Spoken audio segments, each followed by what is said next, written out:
राधे राधे। राधे राधे महाराज जी। महाराज जी, ये तंत्र मंत्र कुछ लोगों के ऊपर लोग कर देते हैं, क्या ये ऐसा सच में होता है ऐसा कुछ? वैसे ऐसे विधान हैं जो तांत्रिक हैं, जो मंत्रों के ज्ञाता हैं, उसमें मारण है, वशीकरण है, उच्चाटन है, ये इसके विधान हैं। लेकिन ये उन्हीं के ऊपर काम करते हैं जो भगवान का भजन नहीं करते। जो भगवान का भजन करते हैं उनके ऊपर काम नहीं करते। अगर आप राधा राधा जपते हो, कृष्ण कृष्ण जपते हो, तो भगवान तुम्हारी रक्षा करेंगे। कोई भी तंत्र मंत्र तुम्हारे ऊपर काम नहीं करेगा। एक तांत्रिक था तो वो शालिग्राम भगवान को चुटकियों से नचाता था ऐसे, और भक्त का नाटक करता था। तो भक्त लोग बड़े, जो देखने वाले, यार भगवान इसके बस में है, जैसा चाहता वैसा नचाता है। तो एक भजनानंदी संत थे, उनके पास कई लोग भजन करते, तो उन्होंने आकर बताया कि वो ऐसा बोले, भक्त कभी ऐसा कर ही नहीं सकता। भक्त भगवान को प्रदर्शन थोड़ी करेगा, वो तो आराधना की वस्तु है। तो फिर उन्होंने कहा, महाराज ये तो बड़ा गलत हो रहा है, समाज भ्रमित हो रहा है। तो बोले आपको चलना चाहिए। वो गए और खड़े हो गए और दिखा भाई, वो चुटकी बजावे कुछ नहीं। जब 100 का स्वभाव शेर हो जाता है ना, तो फिर कुछ नहीं चलता। और उनके पास भजन था और ये मंत्र का तांत्रिक था। तो इसने जब देखा कि यही बाबा जी आए और इसी कारण हुआ, तो उनसे कहा चले जाओ। तो उनका ये नाटक बंद कर, भोले भाले लोगों को तू ऐसे तंत्र के द्वारा लुभायमान करता है और पैसे इकट्ठा करता है। अब सारे समाज में उसकी बेइज्जती हुई, तो उसने शाम के अनुष्ठान किया मारण का। मारण का प्रयोग किया, वो खप्पर में आग की तरह जलती हुई उन महात्मा की तरफ बढ़ी, लेकिन उनकी डेहरी की परिक्रमा करके बस खड़ी रही। कृत्या भी कहते हैं शास्त्रीय भाषा में, कृत्या, मारण, ऐसे नामों से उच्चारण किया जाता है। तो उन महात्मा ने कहा, मैं कोई दोषी हूं क्या? सब में भगवान वास करते, तू भी भगवत स्वरूप है। उसी के द्वारा प्रकट की हुई कृत्या, उसी को जाकर पटक दिया, उल्टी खून की। और जब उन शिष्यों ने कहा, महाराज मर जाएगा, आप कृपा करके चलो। बस राम राम राम राम राम, खत्म कृत्या। सब अंतर ध्यान हो गए। तो उनका बेटा, अब समझ जा, कान पकड़ा और शिष्य बन गए, महात्मा को ईमानदारी से भजन करने लगे। तो तंत्र होता है, मंत्रों में ऐसी ताकत है, मारण, वशीकरण, उच्चाटन, ये सब हो सकता है। लेकिन ये उन्हीं के ऊपर होता है जो भगवान का नाम जप नहीं करते। अगर नाम जप कर रहे हो तो तुम्हारे ऊपर मारण, वशीकरण, उच्चाटन ये सब कुछ नहीं होगा। भगवान के नाम में अपार सामर्थ्य है। राक्षस लोग बड़े मायावी थे, लेकिन राम राम जपने वाले विभीषण के ऊपर कौन सी माया थी? हनुमान जी के ऊपर कौन सी माया उन्होंने डाल दी? कुछ नहीं कर पाए। सिया जी के ऊपर कौन सी माया डाल दी? जो भगवान में चित्त जोड़े हुए हैं, उनके ऊपर माया का कोई प्रभाव नहीं पड़ता है। ये तंत्र मंत्र तो बहुत छोटी सी बात है। एक बड़ा तांत्रिक था, वो सन्यासियों को परेशान करता था। तो धर्म सम्राट करपात्री जी उनके पास गए और कहा, नारायण नारायण नारायण, और कहा जितनी तेरे में ताकत हो अब लगा तंत्र की।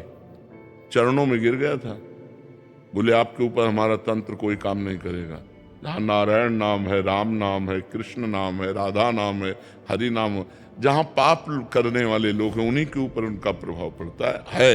ऐसा है कि तुम्हारे ऊपर अगर तंत्र कर दिया जाए तो तुम परेशान हो जाओगे।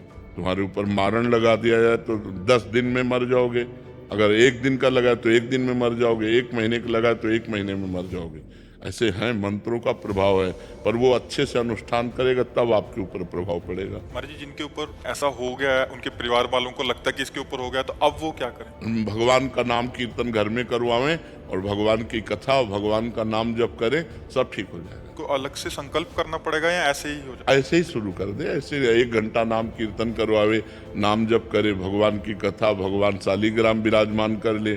घर में नाम कीर्तन जिसमें होता है, नाम संकीर्तनम में उससे सर्व पाप प्रणाशनम। 1 घंटा नाम कीर्तन करे, कोई भी अमंगल नहीं होता। महाराज जी, अभी एक कोई जने आए थे, वो कह रहे थे कि इन पे ऐसा हो गया, तो हमने यही उपदेश दिया कि नाम, कह रहे कि नाम इनसे होता नहीं है नाम जप, और एक नाम सुनते हैं तो फिर बहुत विकल हो जाते हैं। ये मतलब जिन पे ऐसा हुआ है महाराज, वो सुनना भी नहीं चाहते जिसके ऊपर नहीं, तो फिर यही तो दुर्गति है, यही तो दुर्गति है। तो मतलब उनको बिठा के ऐसा हाँ, बिठा के जबरदस्ती सुनाना चाहिए, वो निश्चित खत्म क्योंकि हो। उनको कह रहा है कि इनको कष्ट होता है कि जब नाम हाँ, कष्ट क्योंकि वो मंत्र का प्रभाव है, इसलिए उसके ऊपर है। नहीं तो नाम जप से भूत प्रेत उतर जाए, सब सब सब ठीक हो जाए। नाम जप में बड़ी सामर्थ्य है, बड़ी सामर्थ्य है। एक बार हम SMC में थे तो एक को भूत आया, तो वहां लाए, तो हमको झाड़ना फूकना तो जानते नहीं, हम नाम जपना शुरू किया और चीखने लगा। हमारे जो वो कह रहे थे कि और अब कहा इनसे दूर ले चलो, इनसे दूर ले चलो। हमको बैठल अब थोड़ी देर बैठा रहा, बोला हम जा रहे हैं। हम कहाँ जाओ? और ठाकुर जी को भोग लगा के जब जल चरणामृत और जल उनको दिया, वो खत्म हो गया, चले। और ये अपवित्र आत्माएं होती हैं, अपवित्र जगह प्रवेश करती। पवित्र हम स्मशान में घूमे, कभी हमें भूत प्रेत कहीं कुछ नहीं। गंगा किनारे 20 साल रहे, गंगा किनारे ही रहे, कभी कोई ऐसा नहीं। तो नाम जप करो भगवान के नाम में, बड़ी भूत पिशाच निकट नहीं आवे। और बहुत सिद्ध है, गोस्वामी जी ने सिद्ध अवस्था में, तुलसीदास जी ने ये लिखा, हनुमान चालीसा। भूत पिशाच निकट नहीं आवे, महावीर जब नाम नासय रोग हरे सब पीरा। जप निरंतर हनुमत। हाँ, जपत निरंतर हनुमत। हाँ, ये बात समझ लेंगे। महाराज जी, ज्योतिषी में विश्वास करना चाहिए? ज्योतिष शास्त्र है। परीक्षित जी जन्म लिए थे तो जन्म से लेकर मृत्यु तक का निकाल दिया था उन्होंने, कि इनको तक्षक सर्प काटेगा, पूरा मृत्यु तक निकाल दिया था। पर ज्योतिष शास्त्र का ज्ञान हो तो ज्योतिष शास्त्र सत्य है, क्योंकि ज्योतिष शास्त्र है, कोई उसमें ऐसा नहीं। पर ज्योतिष शास्त्र का सत्य ज्ञान होना चाहिए। मतलब किसी को गलत उपदेश दे करके और उसको भयावह परिस्थिति में करके अर्थ लेने की वासना ना हो। और ज्योतिष शास्त्र का ज्ञान हो तो सही सटीक जन्म से मरण तक का हिसाब बता देगा। जन्म से मरण तक? हाँ, जन्म तक जिससे मरण तक का हिसाब बता देगा। ज्योतिष शास्त्र सत्य है, इसमें कोई संशय नहीं है। पर ये सिद्ध होना चाहिए, मतलब उसको उसका परिपक्व ज्ञान होना चाहिए।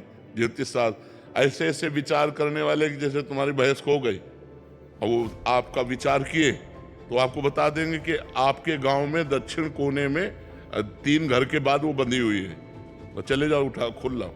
ऐसा है ज्योतिष ज्ञान। सब मतलब ऐसा नहीं, भगवान ने सब शास्त्रों की रचना की, पर उसका सम्यक ज्ञान होना चाहिए। सम्यक ज्ञान होने से ही उसको जैसे हम किसी शास्त्र के अनुमानता, तुम्हारी जी सिद्धि, जैसे किसी के मन की बात पढ़ लेना, या हाँ, ये भी सिद्धियां हैं, ये भी सिद्धियां। ये स्वतः अंदर आ जाता है। हाँ, अगर हम वो मंत्र सिद्ध किए हुए हैं तो आप जो ये, अच्छा आपका ये नाम है, आप अमुक जगह से आ रहे हैं, आप ये सोच कर आ रहे हैं, तो आपके होश उड़ जाएंगे। पर इन सब सिद्धियों को प्राप्त करने वाला भगवान को नहीं प्राप्त कर सकता। इसलिए कभी भगवान को प्राप्त करने वाले में आपको कोई सिद्धि नहीं देखेंगे। ये सब शांत एकदम साधारण पुरुष, वो सब रिद्धि सिद्धि पेरे बहुआई, बुद्धि लोभ दिखावे भाई, होए बुद्धि जो परम सयानी, तिंतन चितई न अनहित जानी। वो अनहित कर देंगे, वो भगवत प्राप्ति नहीं होने देंगी। इसीलिए जो सिद्ध संत होते हैं वो भगवान के प्रेम में डूबते हैं, इन सिद्धियों के चक्कर में नहीं पड़ते। ये सिद्धियां तो बहुत छोटे से थोड़े वजन में आ जाती हैं कि आप क्या सोच रहे हैं, आपका क्या नाम है, आप कहाँ से आए हैं, ये बहुत छोटी मोटी बातें हैं, ये कोई बड़ी बात नहीं है।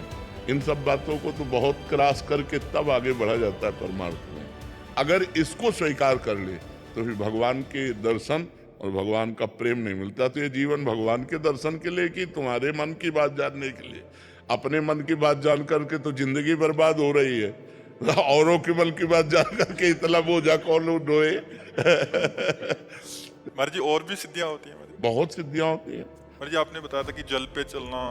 हाँ, जल को स्तंभित करके चलना, पहाड़ में भी प्रवेश कर जाना, एक ही समय में कई जगह उपस्थित हो जाना, एक ही ये बड़ी सिद्धियां हैं। एक ही समय में कई जगह उपस्थित हो जाना, बहुत दूर की बात सुन लेना, तुम्हारे मन की बात जान लेना, कहाँ कौन सा धन गड़ा है, इन सब बातों को जान लेना। तो है तो सब मायाकृत ही, परमात्मा कृत थोड़ी है। ऐसे किया और रुपए के सिक्के चांदी के गिर रहे हैं, ढेर के ढेर, ये सबने देखे सिद्धियां। ऐसे कर दिया और पूछा तुमसे कि कौन सी सुगंध चाहिए, मान लो आपने कहा केवड़ा, ऐसे कर दिया पूरा वातावरण केवड़ा का, बिना छिड़के। तुरंत दूसरे ने कहा हमको मोगरा, तो मोगरा, ऐसी सिद्धियां बहुत।